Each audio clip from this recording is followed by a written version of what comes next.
மக்களவையில இன்னைக்கு அவை ஒத்திவைப்பு தீர்மானம் நோட்டீஸ் வழங்கியிருக்கீங்க. குறிப்பா வெள்ள பாதிப்புகள் குறித்து அதனுடைய நோட்டீஸ் விவாதத்திற்கு எடுத்துக்கொள்ளப்படல. நீங்க அதை பத்தி என்ன நினைக்கிறீங்க?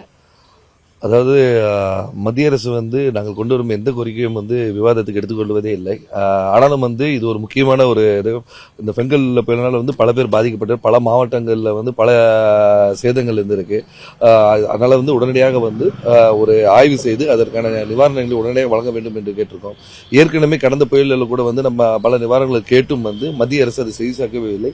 ஆனால் இதனால் மக்கள் பெரித அளவில் பாதிக்கப்படுகிறார்கள். இந்த வாட்டி பல இடங்களில் இன்ஃப்ராஸ்ட்ரக்சரை பாதிக்கப்பட்டிருக்கு.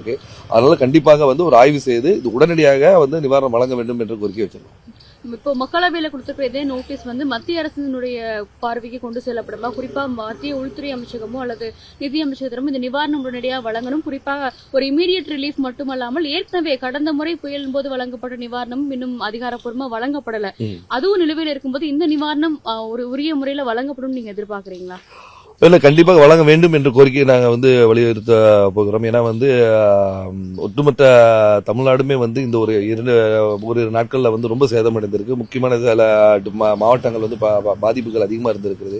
ஏற்கனவே போன புயல்லே சொன்ன மாதிரி உரிய நிவாரணங்கள் தரவில்லை.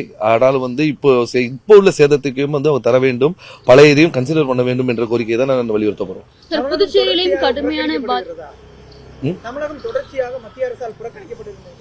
கண்டிப்பாக அப்படியேதான் சொல்லுவோம். ஏன்னா நம்ம ஒவ்வொரு முறையும் நம்ம இழப்பீடை கேட்கும்போது அதற்கு மத்திய அரசு செவிசாய்க்க மாட்டேங்கிறது. அதை நெக்லெக்ட் பண்ற மாதிரி தான் நம்ம ஃபீல் பண்ணிட்டு இருக்கோம். ஆனா சேதங்கள் அதிகமாயிட்டே இருக்கு. தமிழகத்தில் அளவுக்கு மீறிய மழை பெய்து கொண்டே இருக்கு. சமீப காலங்கள் பாத்தீங்கன்னா மழையால் பாதிக்கப்பட்டவர்கள் நிறைய இருக்கு. அதனால கண்டிப்பாக மத்திய அரசு இதில் ஒரு முக்கிய இதை எடுத்து பண்ணணும்னு கேட்டது.